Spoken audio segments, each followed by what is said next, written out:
Vamos lá, então, galera. Nós havíamos parado aí na página 25, na parte dos testes, beleza? Então, vamos lá dar continuidade aí. Então, testes. O teste mais usual, denominado ELISA, é um teste imunoenzimático que indica a presença de anticorpos contra o vírus HIV no sangue da pessoa contaminada. Em alguns casos, é necessária a contraprova desse exame para confirmar a presença do vírus. Uma vez detectado o vírus, o paciente, mesmo que não manifeste a doença, ele é denominado soro positivo. Então, esse é um dos testes mais usuais que nós temos. Inclusive, ele é um dos testes também utilizado para o vírus do SARS, né? O vírus do Covid-19, tá? Ele tem uma pequena falha no sentido que é necessário esperar a sua janela imunológica da doença. Então, é importante que esse vírus ele já tenha produzido alguns anticorpos, né? E o corpo ele já esteja numa fase mais avançada da doença para que ele venha a ser detectado. É por isso que normalmente é feito a contraprova, tá? Então, o exame, ele é feito uma vez, depois é feito novamente a contraprova do exame para confirmar a presença, porque existe um intervalo de tempo, tá? Para a doença ela vir se disseminar pelo um todo, beleza? Lá, o tratamento, ó. Os medicamentos atuais, em relação ao HIV, né, não provocam a destruição do vírus, ok? Mas retardam a evolução da doença. Facilita o tratamento das infecções oportunistas, como as mencionadas anteriormente. As principais drogas são inibidoras da transcriptase reversa, como o anzidomitimidina ou ainda o zidovudina, o AZT, né? Esses medicamentos atuam impedindo a síntese do DNA a partir do RNAV. Outros medicamentos são inibidores de protease, como essa enzima quebra as proteínas em unidades menores para formar uma cápsula viral. Com ela, outras impedem a ação da intégrase.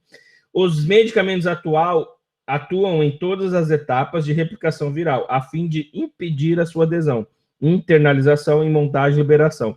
Então, hoje, gente, como acredito que muitos de vocês já saibam, essa doença, ela teve o seu início lá na década de 80, né? Então já se passam aí mais de 40 anos, vamos dizer assim, ou em média, né, uns 30 e poucos anos, vamos dizer assim. Evoluiu muito, tá? Tanto os medicamentos como a tecnologia, né, em relação ao medicamento. Então, professor, a doença ela tem cura? Depende da maneira que eu olho. O que nós costumamos falar é que ela tem um controle. Então, né, a pessoa que ela é soropositiva, ela possui, né, o vírus do HIV, hoje há um controle dessa doença. Né? Não significa que vá curar. A pessoa ela necessita, ela é colocada, né, submetida a coquetéis de remédio que ela toma regularmente. Então, essas doenças, elas são, como o próprio apostila fala aí várias vezes, os medicamentos, eles são inibidores. Então, ele inibe, né, essas cápsulas virais, tá? Então, vai ser minimizado esse impacto e, assim, o vírus, ele tem baixa atuação no corpo humano, né? O que permite, claro, que a pessoa, ela viva muito mais tempo, que ela, né, tenha, sim, a sua saúde preservada, tá? Vacina. A grande dificuldade para a produção de uma vacina contra a AIDS é a capacidade do HIV sofrer mutações de forma muito rápida. Em virtude da especificidade da vacina, os anticorpos não conseguem atingir todos os diferentes tipos de vírus oriundos das mutações. E é o que nós já comentamos também anteriormente sobre a mutação genética dos vírus, a capacidade de transformação, a capacidade de eles se alterarem no relógio tempo, né? Então, um vírus, hoje, amanhã ele já não é mais o mesmo. A mudança dele é constante, porque, primeiro, que somos seres humanos diferentes, cadeias de DNAs diferentes. Então, em cada espécie, ou melhor dizendo, em cada ser vivo, esse vírus ele vai agir de uma forma diferente. Seja no animal, como é dito, né, que foi o primeiro, o animal de onde advém o HIV em si, né, o macaco, tá? Então, desde lá até nós, né, houve muita mudança nessas cadeias genéticas, né? Então, eis aí a dificuldade de se produzir uma vacina que seja capaz, né, de agir diretamente sobre o vírus, devido à mutação rápida que esse vírus ele tem. Página 26 lá. Gripe influenza, tá? Alguém poderia ler para a gente, por favor? Gripe influenza.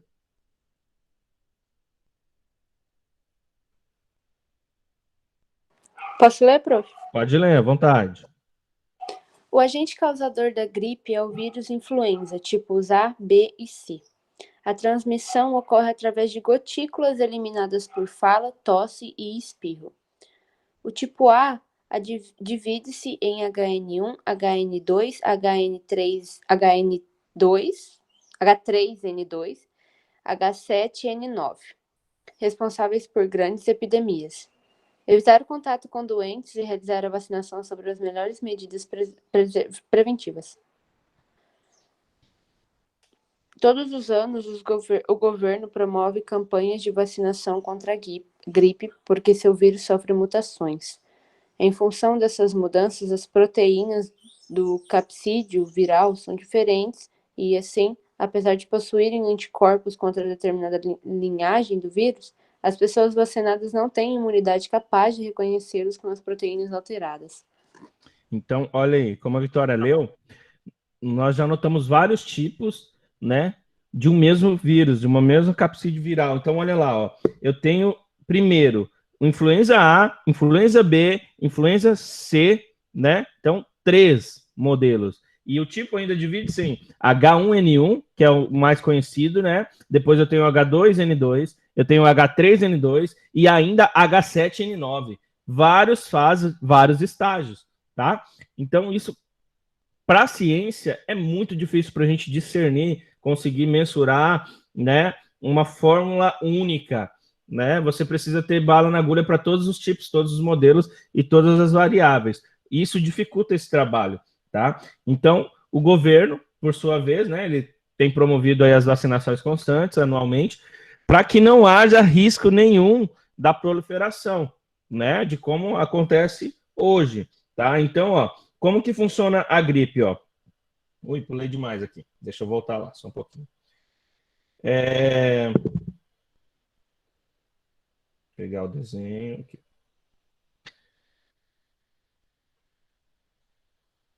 Então, ó, o vírus, primeiro, no ponto 1, ó, conforme o nosso desenho, ele penetra no trato respiratório através do quê? Das gotículas, né? Que são eliminadas pela fala. É por isso que hoje todo mundo está nesse constante uso das máscaras, né? Para evitar a tosse, o espirro das pessoas que estão ali ao nosso redor ou que podem estar contaminadas, né?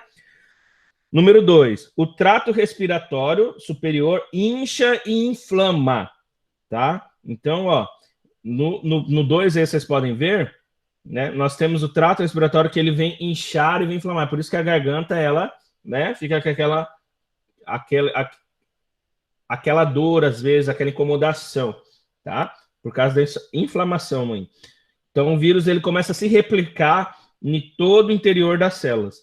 E no ponto 3, o vírus passa do trato respiratório para a corrente sanguínea, espalhando-se pelo organismo. E é onde está o 3 aí, cara, que é o pulmão, que é a base, é onde ele atua com tudo. Assim como no SARS, né, o COVID também, né, o vírus SARS, tá, é onde ele atua mais, essa região. É por isso que ele compromete, às vezes, 1/4, 1/3 ou mais aí do pulmão como um todo, tá? Porque a atuação dele, ela é mais forte nessa região, tá? É aí que ele começa a passar por todo o meu trato respiratório e para minha corrente sanguínea, tá? Até porque o pulmão, ele é um órgão vital, um órgão muito importante para o nosso corpo como um todo e é cheio de vida, né? O objetivo do vírus, inconsequentemente, é finalizar a vida onde ela está, né? Por isso que ele faz tão mal.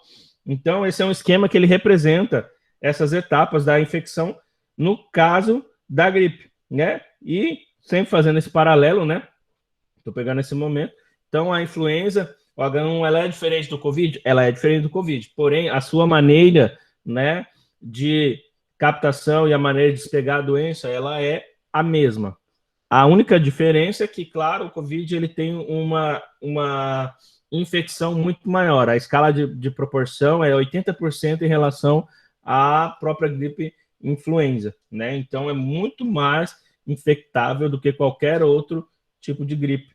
É muito fácil, principalmente falando do ar, né? Você está submetido a um ambiente, o próprio ar ele pode conter esse vírus, ele pode trazer até você, tá? Por isso o cuidado, né, tão grande que todos estão tendo no momento.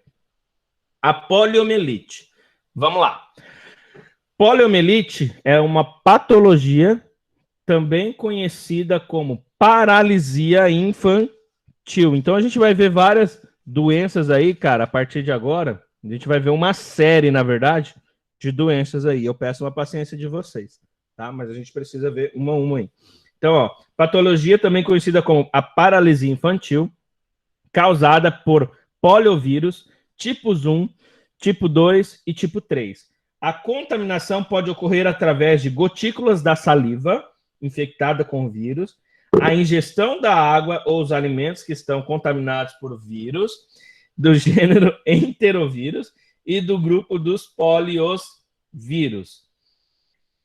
Ainda lá em cima, ó, elas normalmente estão presentes nas fezes dos pacientes, né? Ela causa febre, ela causa diarreia, a dor de cabeça, lesões de neurônios motores, gerando então a paralisia. A principal medida profilática é a vacinação, sendo que existem dois tipos de vacina, tá? A Salk e a Sabin. A primeira ela foi lançada por Jonas Salk lá em 1954, há muito tempo atrás.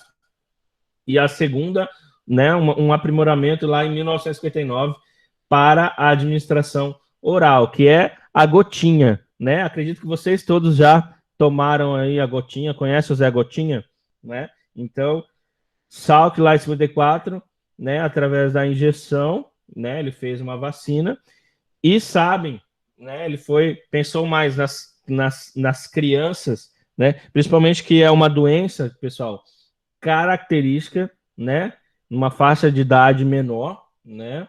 E então ele pensou que na gotinha, porque muitas pessoas têm medo de vacina, né? Me diz aí, quem é que gosta de tomar vacina aí, de levar agulhada? Queria saber. Quem é que... Deus me livre. Legal não é, né? Todo mundo foge, né, gente? Não é legal, né? Só Não. quero tomar se for contra o corona. Sou contra o corona, daí todo mundo vai topar, né? A gente vai topar. Uhum. Eu também eu fujo de vacina, eu confesso para vocês. Eu não gosto. Mas é um mal necessário. É um mal necessário, né? Se a gente pega na história aí, você já deve ter visto, muitas pessoas se rebelaram, pensavam que a vacina era para matar e tudo mais. Até o ponto de verdade ou mentira, nós não podemos definir. Porém, de fato, a vacina, gente, ela é o único meio direto, né, de injetar em nosso corpo um antídoto, né, contra qualquer doença. Então, ainda é um método mais direto. É claro que maravilha, né? Já pensou se conseguisse uma gotinha, né, contra o corona? Seria ótimo se fosse efetiva, claro, né? Seria maravilhoso ainda. Até porque o processo, a gente agora falando de tempo, ele é bem mais rápido, tá, gente? Com certeza, né? Vocês imaginam a diferença entre uma vacina e uma gotinha, falando de crianças, falando de jovens, adolescentes e adultos, tá? O processo ele é muito mais rápido. É por isso que já, por exemplo, aí no poliomielite, você vê que ela veio após, né? Ela veio 5 anos depois. Então, por exemplo, digamos que agora seja descoberta uma injeção, uma vacina para o Covid-19. E alguma alma abençoada, daqui 5 anos, ela vem inventar uma gotinha. O ruim é que demora um tempão, né? Coisas da ciência. Mas pode acontecer, né? Para ver uma administração oral e melhorar esse processo aí. De novo, eu voei aqui essas páginas. Deixa eu cortar. Aí. Vamos lá. Continuando aí, então. Agora, a raiva. Já ouviram falar da raiva? Já, né? Mas essa raiva aqui é diferente. Quando fala raiva, eu já lembro de quem? Do cachorro, né? Dos animais, principalmente do cachorro. A transição ela se dá por meio da mordedura de animais contaminados por Rhabdoviridae, ou do gênero Lyssavirus, tá? Principalmente nos cães, que a gente já sabe, os gatos, numa segunda escala, os ratos e os morcegos também numa grande frequência, tá? Tanto quanto os gatos. Então tem uma escala de cães, ratos e morcegos e gatos. Essa patologia, ela afeta o sistema o quê? Nervoso. Provoca alterações respiratórias, taquicardia, podendo levar até a morte. Então ela vem da raiva porque é um sentimento que a gente fica assim, né? O coração ele começa a bater muito rápido. Quando no teu ímpeto você tem um sentimento de raiva comum, você fica, né, com o metabolismo acelerado. E essa doença leva esse nome devido a isso. Ela acelera o teu metabolismo. Então, ela faz o teu sistema nervoso venha ter taquicardia, seu coração ele começa a bater rapidamente. E isso pode levar à morte. Principalmente pessoas que têm problemas com pressão, né? E outros mais. Tudo depende do organismo. Principal forma dessa prevenção, a vacinação, que ela é feita anualmente, né? Nos cães e em gatos, né? Em relação aos ratos e o morcego, não há nada que eu possa fazer. Eu preciso cuidar, né? Manter o ambiente onde eu estou limpo, né? Tanto dos ratos, nós sabemos tantos doenças, não só a raiva como a leptospirose, que ela é fatal também, tá? E quando ocorrer a mordedura por animal contaminado, o que eu devo fazer? Eu tenho que lavar rapidamente o local com água e sabão, tá? Então fica a dica aí. Às vezes você tem um gatinho aí na sua casa, tá? Que vive, que dorme com você, que vive te beijando e tudo mais. Eu não sei qual que é a sua relação com ele, mas às vezes ele pode te dar um arranhão aí, de uma hora para outra. E sem saber, ele pode ter esse vírus no seu organismo, tá bom? Então, primeiro ponto, acontecer isso, cara, corre para o banheiro ou para a torneira mais próxima, água e sabão, tá? E se você achar que está muito grave, muito fundo, claro, você vai procurar o posto de saúde, né? E, se for necessário, você vai receber até um soro, né? Dependendo da sua gravidade. Então, quando a gente lidar com os animais, a gente tem que ter muito cuidado, né? Eu tenho certeza que vocês já são grandinhos, vocês sabem muito bem disso, mas fica o alerta, tá? Então, qualquer ferida, qualquer arranhão ou mordida de animais, eu tenho que água e sabão no local, fazer a lavagem, né? E cuidar muito. Hepatite viral. Os tipos mais comuns dessa patologia que afeta o fígado são a hepatite A, B e a C. Então, como a influenza lá atrás que nós já vimos, ela também tem os seus tipos aí. Então, A, B e C. O que que ela faz? O que que a hepatite faz? Ela causa destruição das células do fígado, provoca icterícia, a febre, a urina escura e fezes claras. A transmissão do vírus causador da hepatite A se dá por meio da ingestão da água e alimentos sujos, contaminados. Tá?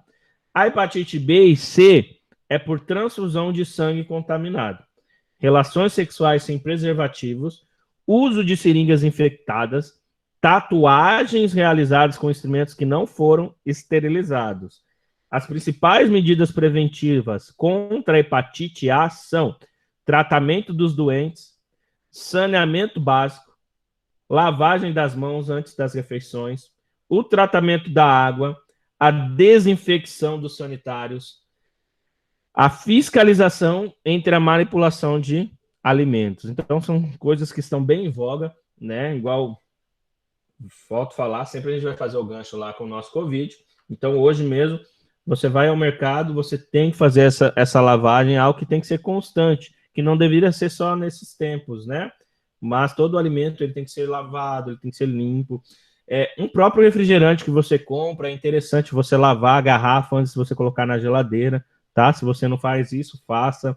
Então, todo o alimento, tudo que vem do mercado, é necessário você desinfectar, você limpar. Não só por essa doença que nos assola, mas outras e tantas que existem aí, tá? Porque é como a gente já viu lá no início, né, desse conteúdo de vírus. É uma pequena cadeia que se transforma, que a gente pode ingerir e pode se tornar, né, nessa doença aí que venha fazer mal para você, tá? Então, nós temos que ter cuidado em toda a manipulação, né, principalmente de alimentos que nós vamos ingerir, nós vamos consumir. Então, é necessário fazer toda essa limpeza aí.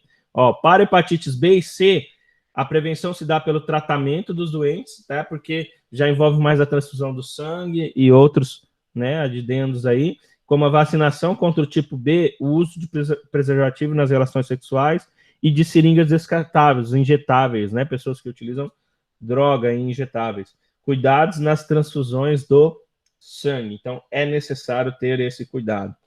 Catapora ou varicela? Vamos lá. Vocês já pegaram catapora? Eu não. Nunca peguei. Ainda não, tá? Não. É mesmo. Alguém mais não pegou ainda? Eu também não. É mesmo. Olha aí, cara. Mas vacinada, beleza, né? Aham. Às vezes, então, corre. Catapora, isso é legal, tá? A vacinação dela, se você tiver com ela em dias, né? Ou, como já falamos, isso vai de organismo para organismo, você pode passar pelo seu ciclo de vida aí, né? Sem pegá-lo, tá? Devido à vacinação. Tá? Tem pessoas que pegam bem mais velho. Eu mesmo, mas para você, eu vou pegar com 22 anos. Tá? Ô, professor, sabe o que eu descobri sobre esse negócio de catapora aí? Que ela é tipo assim, ela é um vírus, né, óbvio, só que ela fica alojada no nervo. E tipo assim, a minha mãe, ela teve catapora quando criança, né? E aí esses dias, a catapora voltou, só que tipo assim, ela não voltou como catapora. Sim. Ela voltou, eu não sei se é herpes tipo 2 ou o que fica alojada no nervo. Ela voltou diferente. Ela voltou como, tipo, ferida mesmo. E, nossa senhora, a mãe teve que tomar muito remédio. Ficou umas 2 semanas tomando remédio. Exato. E doía demais. É um ciclo, é isso mesmo, 15 dias. É exatamente o que você falou. O Vitória falou muito bom, Vitória. Boa observação. A catapora, não só ela, como outras doenças, elas podem ficar alojadas no seu organismo por muito tempo, né? E ela, como eu já dei um exemplo, a catapora é uma delas.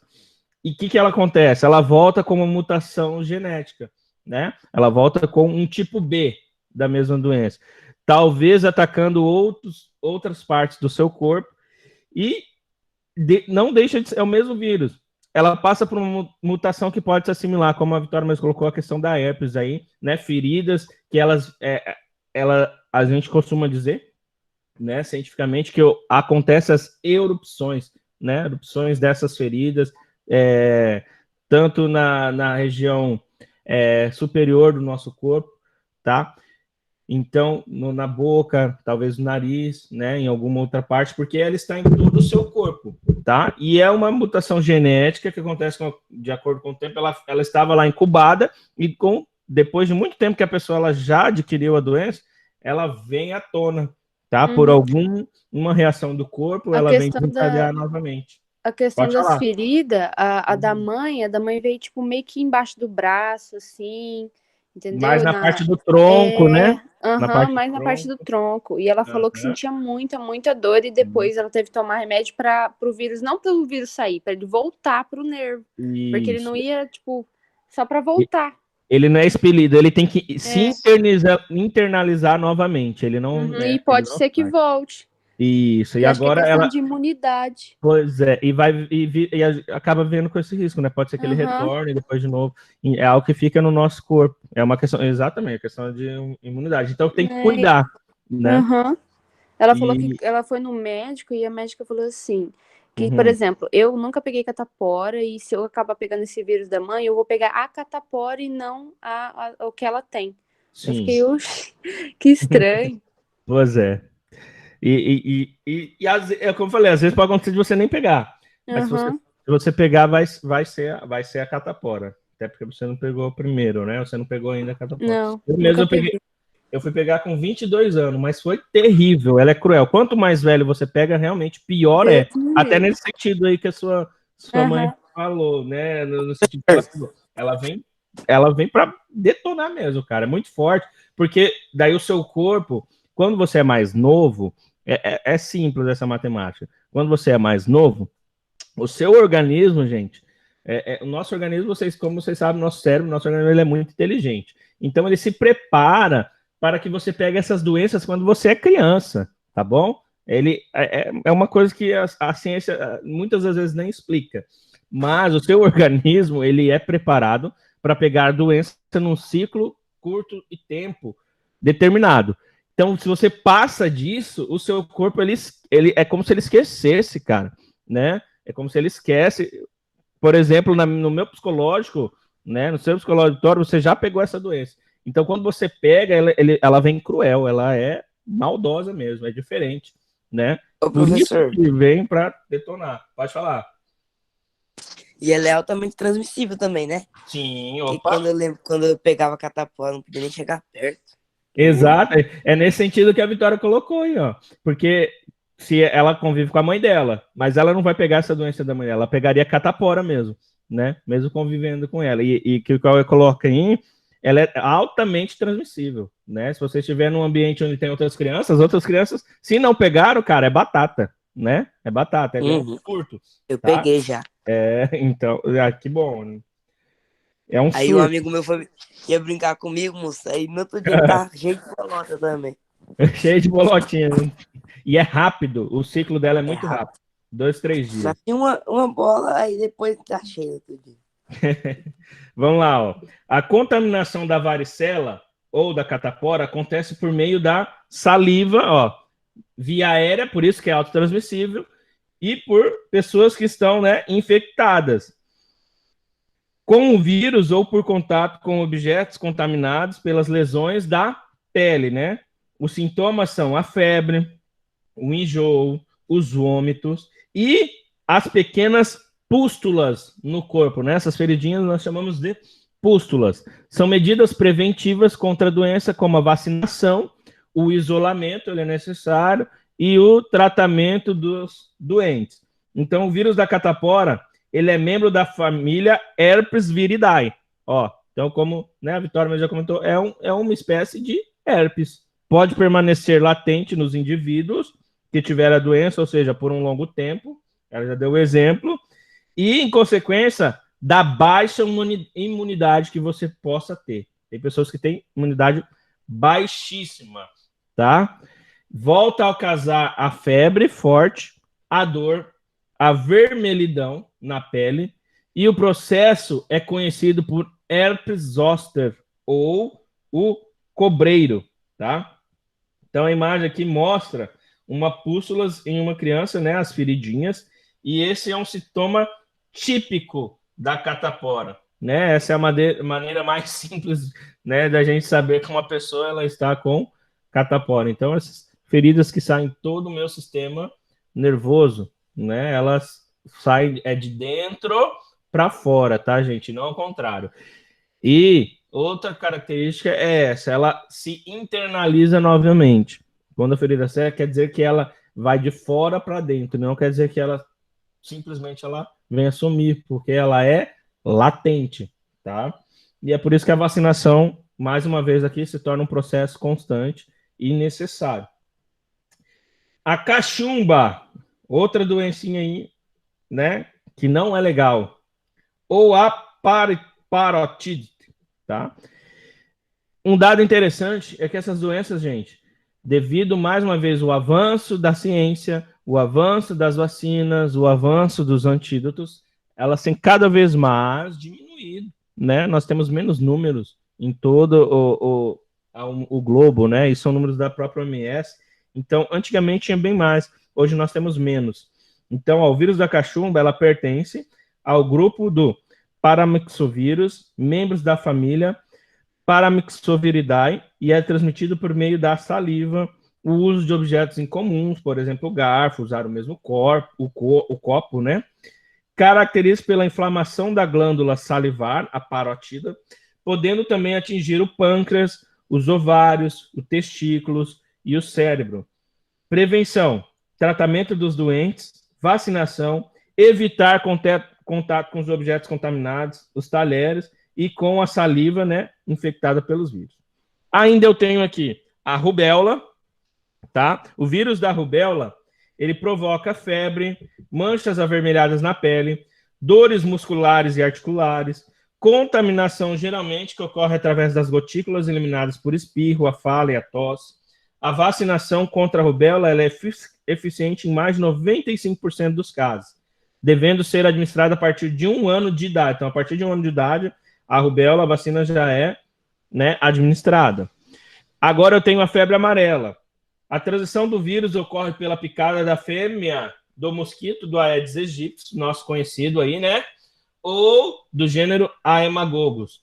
Provoca febre, dores musculares e articulares, vômito, diarreia, icterícia, hemorragias e insuficiência renal. As lesões de febre amarela comprometem principalmente o fígado, o coração, os rins e os tecidos linfóides. De acordo com o inseto transmissor, a febre amarela classifica-se em urbana, que é o mosquito Aedes aegypti, em áreas urbanas, a silvestre, que é o mosquito Aedes aegypti, e a Haemococcus em campos, cerrados, áreas tropicais. O macaco também, né? Ele é um dos hospedeiros desse vírus, até porque seu organismo tem semelhanças com o nosso. Os sintomas da doença, inclusive uma curiosidade, a última matéria que eu acabei lendo do coronavírus diz que os testes das vacinas estão demorando muito porque os macacos estão muito caros. Até isso. Então, o que aconteceu? Procura e demanda, né? Oferta, busca. Então, os macacos estão sendo muito procurados para fazer os testes nível globo. E eles estão caríssimos. Então, eles não estão conseguindo, né, adquirir as suas quantidades para fazer os testes aí. É sempre macaco, né? É sempre macaco. Até nessa hora ele é culpado. Né? Ô, bicho. Já não basta trazer um tanto de doença pra gente, nem para ajudar na solução ele merece. Ou ele serve. Olha lá, sintomas da doença. Febre, vômito. Beleza, Stephanie. Já vi tua mensagem aqui, tá? Depois você pega, tá, o final da aula aqui. Febre, vômitos, lesões no fígado, do fígado. Nós vamos fazer até atividade hoje, tá? Só para você saber. O que dá aspecto amarelado à pele, o baço, rins, medula óssea. A prevenção, a vacinação, o tratamento dos doentes, o combate aos mosquitos transmissores, o uso de inseticidas, repelentes, telas, os mosquiteiros, né? Os viajantes têm que ser vacinados pelo menos 10 dias antes da sua chegada nas áreas endêmicas para a febre amarela, que é o tempo necessário, né, dos anticorpos trabalharem. Evitar desmatamentos, depósitos de água parada, bem como estimular o controle biológico dos mosquitos transmissores, como os peixes, os larvófagos, revelam-se métodos mais ecológicos e eficientes. A varíola, atualmente, ela é considerada como uma doença erradicada. Já causou muitas mortes em todo o mundo. O último caso registrado no Brasil foi lá em 1971. A transmissão ocorre através das gotículas de saliva, o uso de objetos, copos, talheres, né? Os contaminados e contato com as secreções das crostas, das lesões, das doenças que provocam na pele das pessoas que estão doentes. A transmissão do vírus do gênero ortopoxvirus ocorria pelas vias respiratórias e provoca as lesões avermelhadas, vesículas, como elevada mortalidade. Uma doença relacionada com a criação das primeiras vacinas. Então, a varíola, ela foi uma doença que veio assim para... Ela assolou, matou muitas, mas muitas pessoas. Porém, foi uma das doenças que mais fez com que a vacinação ela evoluísse, tá? Né? Para toda parte ruim, tem uma parte boa também, né? A gripe aviária, ela também é chamada gripe do frango, né? Essa já é mais nova. É a patologia causada por uma variedade do vírus influenza, né? E o H5N1 em aves, as quais pode transmitir para certas espécies de mamíferos, como gato e ser humano. Identificado na Europa, na Itália, lá em 1900, tal vírus é encontrado em outras partes do mundo, principalmente lá no sudeste da Ásia. A gripe aviária tem poucas semelhanças com a gripe comum, que acomete o ser humano. Principais formas de contágio: contato direto com as secreções das aves, infectadas pela influenza aviária, e por meio do ar, a água, alimentos, roupas contaminadas. Então, a ave, ela necessita estar primeiro contaminada para daí que nós venhamos a adquirir a doença. Até o momento, existe poucos indícios que a doença seja transmitida de uma pessoa para outra, tá? A migração dos pássaros revela-se um complicador para esse controle da febre aviária. A virose, que tem feito grande número de vidas, sobretudo lá na Ásia, né?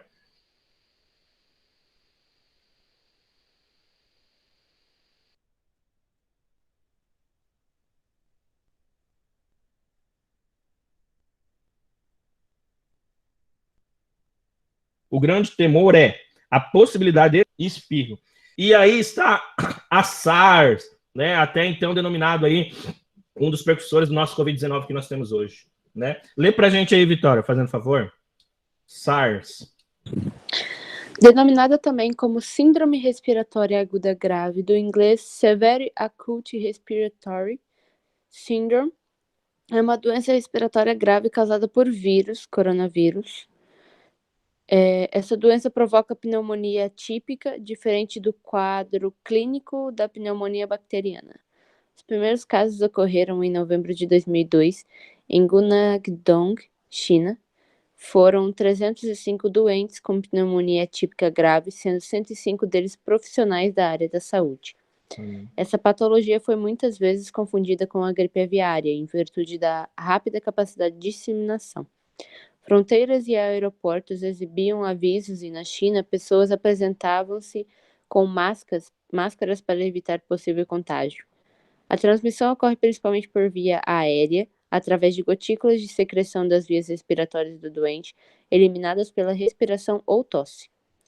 Principal medida tomada pelas autoridades de saúde pública para evitar a pandemia dessa patologia: isolamento imediato de pacientes e pessoas que apresentavam sintomas suspeitos. Então, olha aí, vamos tomar que essa seja o Covid-19 aqui na nossa apostila. E olha que legal, essa edição da apostila ela foi feita bem anteriormente a toda essa pandemia e essa doença. Mas se vocês lerem o texto de maneira genérica, vocês vão notar que tem, né, 100% dos fatos do que estamos vivendo hoje. E a doença Covid-19, ela é um SARS, tá? Ela é uma doença de síndrome respiratória aguda, né, altamente, né, transmissível. E notem que nós vemos vários pontos no texto aí que se assimilam ao Covid, né? Até porque nós já temos muitas informações a respeito disso. Então, ela é respiratória, ela é grave, causada né, pelo vírus, ó o nome aí, coronavírus, tá? E volto a falar, essa apostila foi produzida, a edição dela, na verdade, é de 2016 ou bem antes ainda, tá? Então, é totalmente atual, mas ela fala de uma maneira genérica, beleza? Então, ó, os primeiros casos ocorreram lá em 2002, ó. Aonde? Lá na China, né? Foram 305 doentes, pneumonia atípica grave, 105 deles, né, os profissionais da saúde, que estão na linha de frente, como nós já sabemos ali, né? Ela foi muitas vezes confundida com a influenza, com a gripe aviária, portanto, né, com o tempo foram descobrindo que não tinha nada a ver. A capacidade da disseminação ela é enorme e as fronteiras e aeroportos da China exibiam avisos, né, para as pessoas utilizarem as máscaras e todo esse processo que nós já sabemos.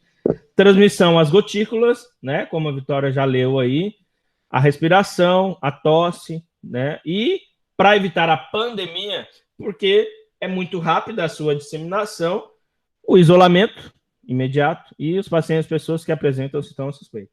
Uma curiosidade que é válida a gente falar, pessoal, vocês podem ver que em toda a Ásia, não é de hoje, isso desde 1996, ou por onde eu entendo com gente, eu vou colocar mais essa data de 1996, que as doenças começaram a assolar mais a humanidade. Na Ásia por inteiro, seja Japão, né, todo o extremo de Tóquio, Hong Kong, e a China, todos os países asiáticos, eles utilizam máscaras há muito tempo. Vocês podem ver matérias ou filmes, a máscara é algo casual para eles, é algo do dia a dia mesmo. Então, lá, essas doenças, esse tipo de assolação, elas perturbam eles constantemente. É o dia a dia, é normal eles utilizarem a máscara, virou um acessório normal, né, para eles. Eu espero que para nós não venha a se tornar, né? Espero de fato mesmo, porque é algo que realmente incomoda, né? Os seres humanos, ainda mais nós, que estamos num país tropical, né? O país deles não é um país tropical, então é mais tranquilo, né? Eles utilizarem a máscara por ser fresquinho. Agora, usar máscara num baita num calor desse não é para qualquer um, não, gente. É até devido à transpiração alta, tudo que nós temos, né, no nosso país. Então, é complicado, né? A gente começa a olhar por esse lado, realmente é complicado. Eles já usam isso lá há muito tempo, né? Como eu falo, desde 1994, 95, 96, a máscara já se tornou algo presente no dia a dia, no cotidiano deles. Então, E, professor, lá qualquer gripezinha que eles pegam, eles usam. Até às vezes eles usam assim, não precisa nem ter nada. Eles usam assim, às vezes, até por causa, tem regiões lá que o ar é muito poluente. Então, eles usam até para evitar, né? As doenças respiratórias da sujeira do ar mesmo, das impurezas do ar, exatamente. Nem tanto as doenças específicas. E tem muito a ver isso com a indústria, né? Bem colocado. A indústria, né, muito forte, a indústria na China, a indústria na Ásia como um todo, né? Nós sabemos que é o berço da industrialização. Então, eles utilizam, é como um adereço de roupa, né? É o que a gente falou. Então, para eles, é simples, pelo hábito, né? Desde pequenininho, a criança já vem usando, cresce. Para nós tem sido complicado, mas é um mal necessário. E as SARS, elas são altamente, né? Altamente transmissíveis, tá? Como o texto mesmo falou. E as bactérias, né, elas vêm causar desde a pneumonia, o comprometimento total do pulmão, essa dificuldade de respirar, que é o que vem, né, dessa minha síndrome, né, essa da respiração aguda, a dificuldade que eu tenho mesmo em respirar. Então, é o maior agravante, assim, né, além da febre, claro que a gente já sabe. Então, é alerta, é cuidado, né, é a única maneira da gente se manter aí bem, tá? Para evitar aí todo esse mal que tem nos assolado, ok? Só para fechar aí, a dengue, existem 4 tipos diferentes de dengue, a DEN 1, DEN 2, e DEN 13 e DEN 4. Hoje já sabemos bem certinho, existem os, né, 4 tipos aí, a picada do mosquito, a fêmea, a Aedes aegypti, né, transmite o vírus da família Flaviviridae, tá? Só uma curiosidade, por que a fêmea, gente? Porque o macho, acredito como vocês já sabem, normalmente ele morre cedo, né? Às vezes, muitas das vezes após a copulação, né? Assim como nas abelhas, né? O zangão, os mosquitos não é diferente. Então é a fêmea é quem está viva, é ela que vai, né, transmitir o vírus. Cerca de 95% dos casos são dengue clássica, cujos sintomas são febre alta, dores de cabeça, fraqueza, dores nas juntas, manchas avermelhadas na pele, inflamação na garganta, pequenos sangramentos na boca e no nariz. Quem já foi afetado por essa doença, mesmo sem sintomas típicos, né, as pessoas que são assintomáticas, podem contrair a dengue hemorrágica, provocada por outro tipo de vírus. De início, os sinais são praticamente iguais. Porém, o quadro se agrava quando termina a fase febril com hemorragia pela pele, intestino e gengivas. O vírus da dengue instala-se no tecido endotelial, causando inflamação e, consequentemente, rompimento dos vasos sanguíneos, levando a pessoa até a morte. Então, a hemorrágica, ela é fatal, cara. Esses dias eu até vi um áudio, não sei se vocês viram, né? Uma senhorinha agradecendo que o parente dela não tinha pegado Covid-19, que graças a Deus era dengue hemorrágica. Eu vi isso aí. Pois é. Deus. A gente ri para não dar risada, mas é verdade. Porque as pessoas, elas perecem de conhecimento, gente. É isso que vocês estão aprendendo, vocês estudam para isso, e tem muitas pessoas que não sabem o quão fatal é, nem se compara. O SARS, o Covid-19, nem se compara à dengue hemorrágica. Não, Deus me livre, professor. E o professor não tem nenhuma vacina, nada para dengue mesmo? Para dengue hemorrágica. Então, o que acontece, Vitória? Nunca, você vê, na altura do campeonato que nós estamos, até hoje não foi encontrada uma vacina efetiva para a dengue, principalmente dengue hemorrágica. Principalmente dengue hemorrágica. Né? Não, então eu tenho que me cuidar muito, porque todo ano eu pego dengue. Todo ano. E aqui em casa é só eu que pego. E a incidência e a incidência da dengue hemorrágica, ela vai de quantas vezes você está pegando dengue mesmo. Então tem que ter muito cuidado. Todo ano Se você já pegou mais de uma vez, o risco é mais alto ainda. Tá bom? Pois é. Tem que ter cuidado. E é normal, porque volto a falar, o nosso ambiente, gente, tropical, onde nós estamos, tem grama, tem mato, tem uma árvore, os mosquitos, eles têm grande incidência sobre a minha vida. Eu não tenho como controlar isso. É difícil, tá? Nem todo veneno do mundo, nem nada. Então, é cuidado que a gente tem mesmo no dia a dia. Mas tem momentos que, mesmo cuidando, eu não consigo evitar, né? Infelizmente, acontece. E assim, como você mesmo colocou, Vitória, tem que ter cuidado. Se você já pegou uma, duas vezes, a chance da hemorrágica ela é maior, tá? Então, tem muito cuidado. Ela é totalmente fatal. Ela é demais, né? Ela é UTI, né? Dengue hemorrágica, ela é UTI 100% dos casos. As medidas preventivas para evitar, então, tratar os doentes, manter piscinas com água limpa, não deixar recipientes ou caixas de águas, né, desentampadas, evitar água parada, os vasos, as latas, pois as fêmeas dos mosquitos colocam seus ovos na água, onde as larvas se desenvolvem e se transformam em mosquitos adultos, né? Usando os larvicidas, os inseticidas, para combater o mosquito transmissor. Então, enquanto a nossa ciência não avança, nós temos que cuidar. E que ela está aí, há muito tempo. Acontece que, de fato, vamos voltar lá para o início da nossa aula. A sua mutação, né, as suas mudanças dificulta, né, com que a ciência chegue num consenso comum de uma injeção, tá? Professor, mas então do Covid vão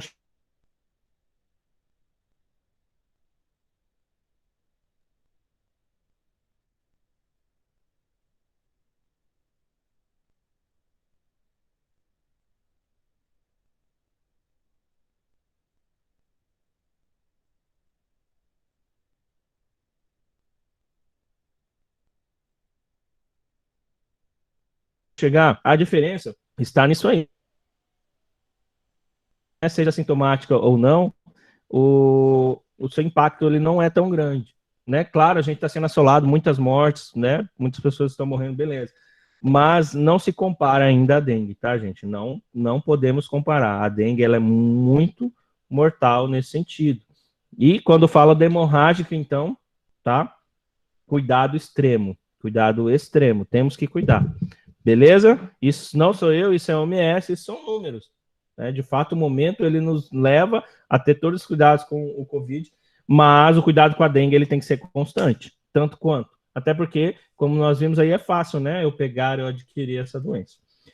Mas beleza, pessoal. O que eu quero que vocês façam? Ainda ficou algumas doenças, né? Do sarampo até o vírus emergente. Mas eu quero que vocês deem uma lida em casa, vai ficar como tarefa, já para a gente se adiantar. E façam a tarefa, então, da página 30 à página 31, beleza? página 30 até a página 31, que vai abordar um pouquinho de tudo que a gente falou. Tá ok, galera? Página 30, página 31. Então, terminem de ler aí, faltou, né, 5 tipos de doenças aí, virais, e página 30, página 31. Abraço, tenha uma boa semana e até amanhã. Tchau, tchau, galera. Tchau, professor. Até. É.